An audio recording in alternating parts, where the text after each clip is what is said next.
Graça e paz. Bem-vindo ao canal Conhecendo o Cristianismo. Não custa lembrar que uma diretiva do canal é termos estudos bíblicos de até 20 minutos. Hoje, vamos começar a tratar sobre o fruto do Espírito. Mas nesse primeiro estudo, nós vamos abordar o que é necessário para que o fruto seja gerado em você, ou seja, como se preparar para frutificar. Se você gosta dos nossos estudos, fique à vontade para deixar o seu like, se inscrever e compartilhar com quem precisa. Eu sou William Pereira, apenas um cristão cumprindo o seu chamado.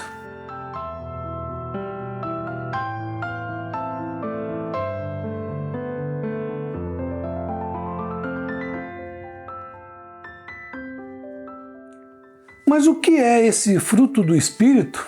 É alguma manifestação sobrenatural, mística, exclusiva e pessoal que alguns crentes podem ter? Certamente é uma manifestação, mas ela é ou devia ser bem humana, real na vida dos crentes, pois ela é uma das formas, ou melhor, ela é a forma que identifica os filhos de Deus, os eleitos conforme o conhecimento prévio do Eterno. É uma manifestação espiritual materializada em ações ou comportamentos humanos. Onde tem isso na Bíblia? O nosso texto base está em Gálatas 5, 22 e 23, onde o apóstolo Paulo nos diz: mas o fruto do Espírito é o amor, o gozo, a paz, a longanimidade, a benignidade, a bondade, a fidelidade, a mansidão, o domínio próprio. Contra essas coisas não há lei. Veja que são muitas coisas, mas o interessante é que não são muitos frutos. Cada uma dessas coisas mencionadas não é um fruto em si mesmo. Imagine uma tangerina ou uma mexerica. Você descasca para sorver o seu delicioso conteúdo e quando você acaba de descascar, você vê um monte de gomos. Normalmente, as pessoas não mordem todo o fruto de uma vez, mas vai tirando cada um dos gomos para comê-los. Cada uma das qualificações apresentadas no fruto é como se fosse um gomo. Tem o gomo do amor, o gomo do gozo ou alegria, em algumas versões, o gomo da paz, da bondade, da mansidão e assim sucessivamente. Você pode e deve ter todos eles, mas na realidade, por causa dos nossos pecados, temos gomos que não queremos ou desejamos ou simplesmente os negligenciamos. São pelo menos 9 gomos, mas diferente de uma tangerina, cada gomo tem o seu sabor, sua textura, sua doçura, sua fluidez, seu cheiro e vamos ver cada um com um pouco mais de detalhe.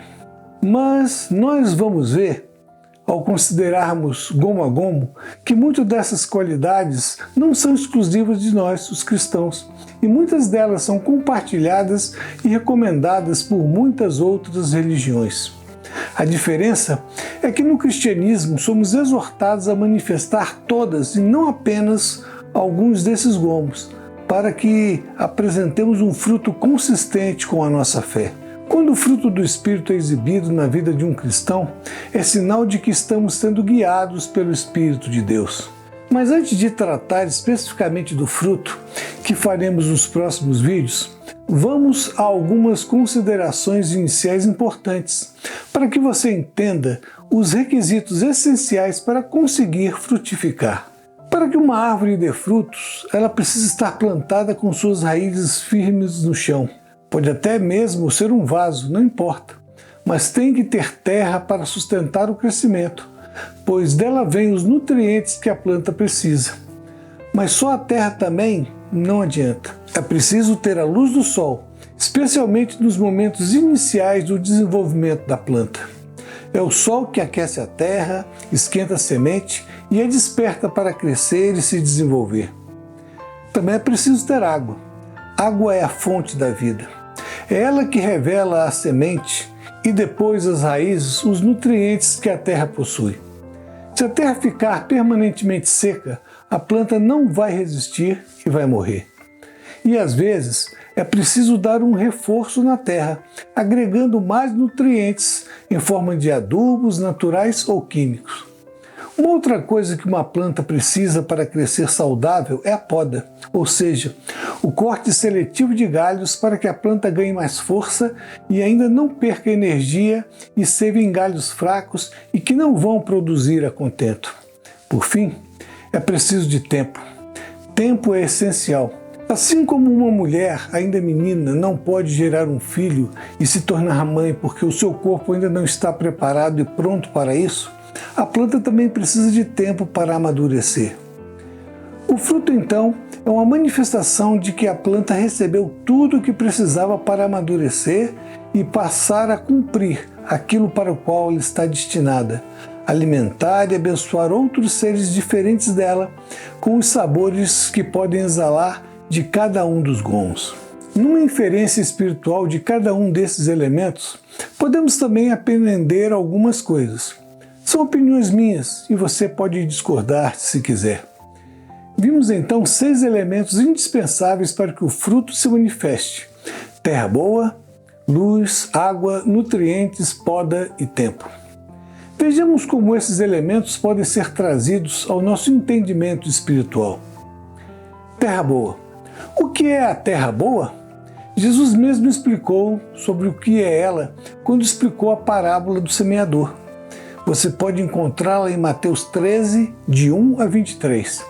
E a explicação está no versículo 23. Mas o que foi semeado em terra boa, este é o que ouve a palavra e a entende, e dá fruto.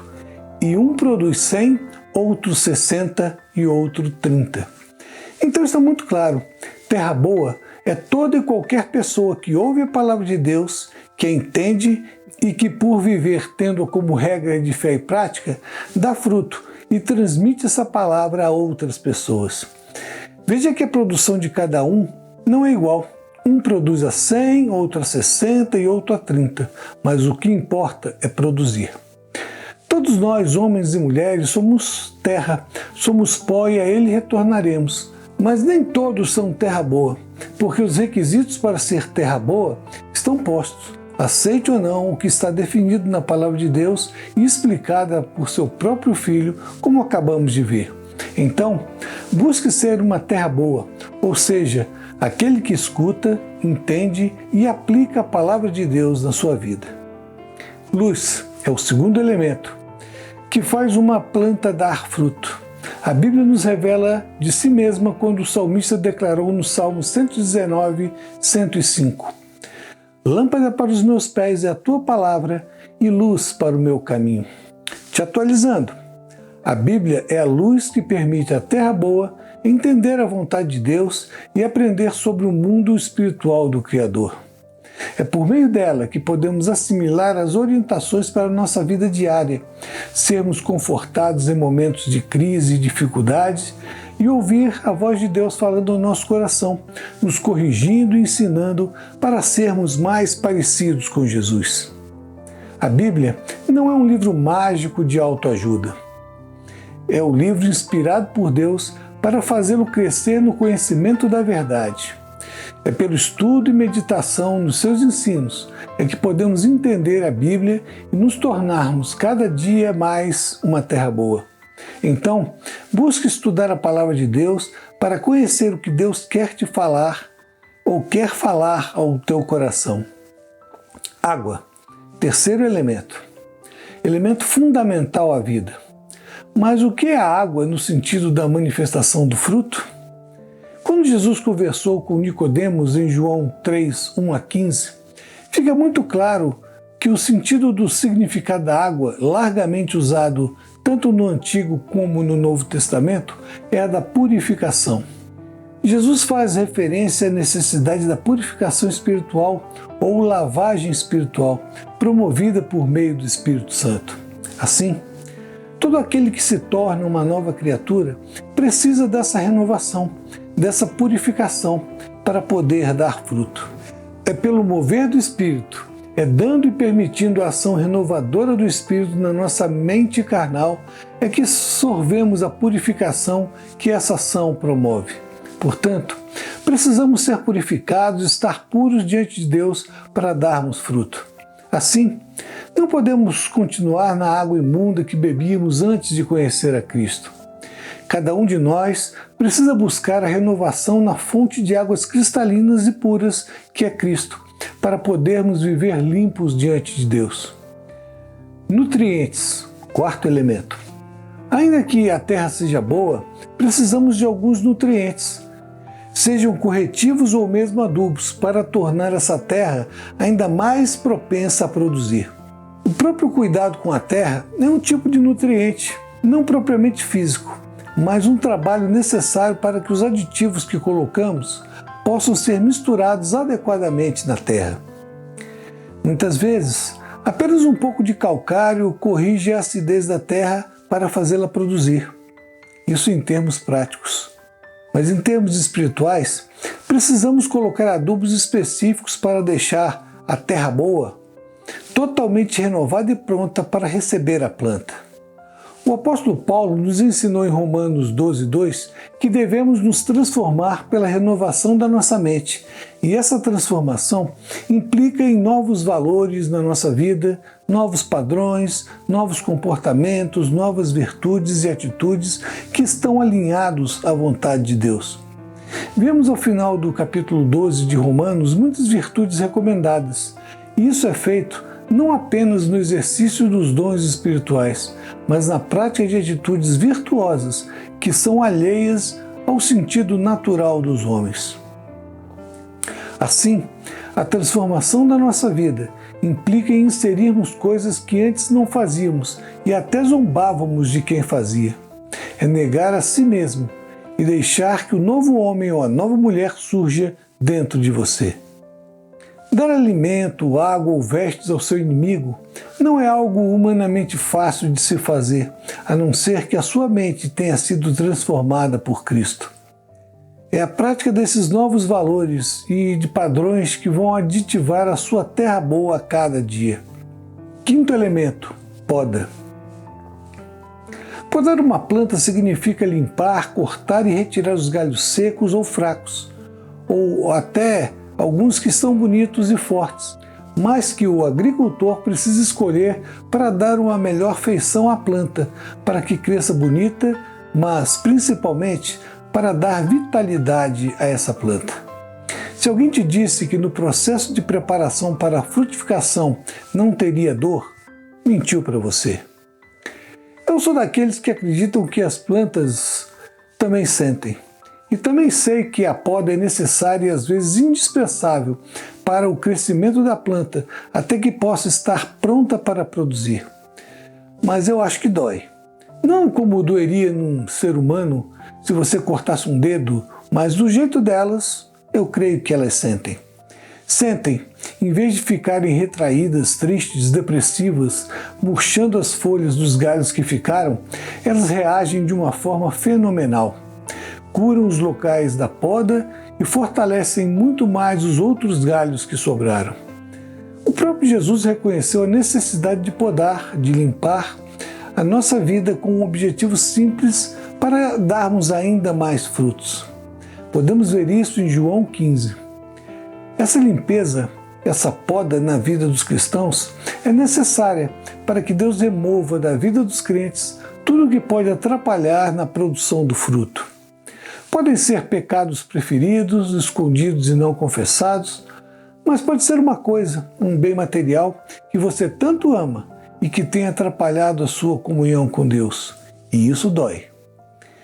E muitas vezes demoramos a entender. Mas Deus não te leva ao vale, ao deserto, só porque Ele gosta disso. Ao contrário, Ele te leva ao vale, porque é lá que vamos reconhecer as nossas falhas e os nossos pecados, a nossa dependência de Deus, e estaremos compungidos e contritos e preparados para entender a vontade de Deus na nossa vida.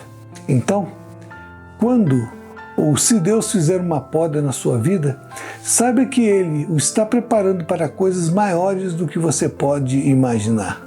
Chegamos ao sexto e último elemento, o tempo.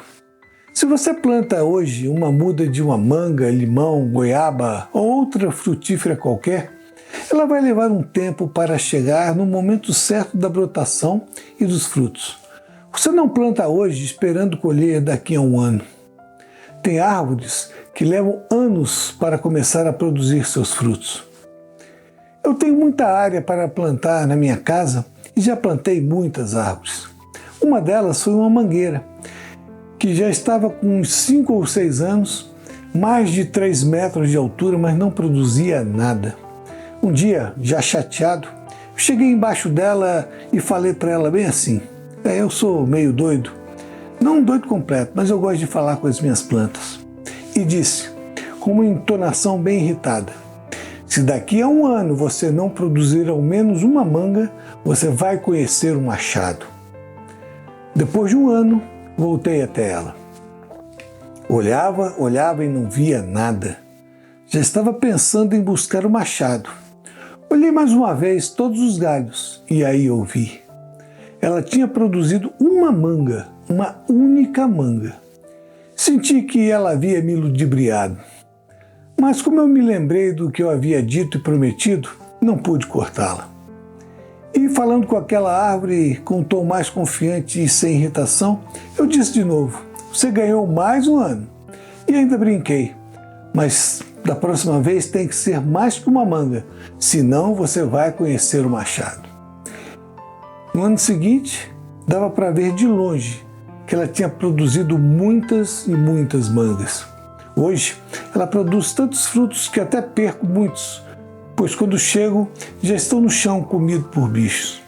Coincidência ou não, ela precisava de mais tempo para produzir e atingir todo o seu potencial. Toda planta precisa que todos os elementos descritos tenham sido oferecidos a ela. E tempo é algo que não está sob o seu controle e nem depende da sua vontade. Precisamos estar plantados junto à corrente das águas, perto do Senhor, para que no devido tempo cada um de nós dê o seu fruto. Alguns são chamados mais cedo, outros são chamados mais tarde. Mas independentemente do tempo do chamado, precisamos colocar todos os ingredientes que dependem da nossa ação, do nosso esforço, para que Deus possa completar a sua obra em nós. Precisamos lembrar que é Deus quem efetua o querer e o realizar no tempo que Ele quer. Precisamos estar preparados. Em função do compromisso de tentarmos manter o tempo de estudos por volta de 20 minutos, vamos fechar aqui com os preparativos para frutificar, pois se avançarmos na especificação dos gomos, certamente vamos estourar em muito tempo.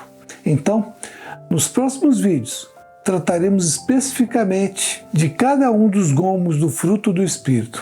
O nosso e-book, Cristianismo para o século XXI, de William Pereira, disponível na Amazon, há muito mais sobre esses e outros temas já estudados aqui, que por causa do tempo limitado, não podemos abordar tudo que é necessário. Se você desejar, pode adquirir a um preço bem módico, bem baratinho. São 500 páginas de conteúdo. Se desejar, deixe o seu like, se inscreva no canal e compartilhe o vídeo com outras pessoas. E pode até evangelizá-los com ele. Até o próximo vídeo, quando abordaremos cada um dos gomos do fruto do Espírito. Deus te abençoe e muito obrigado por estar aqui conosco. Fique com Deus. Um grande abraço.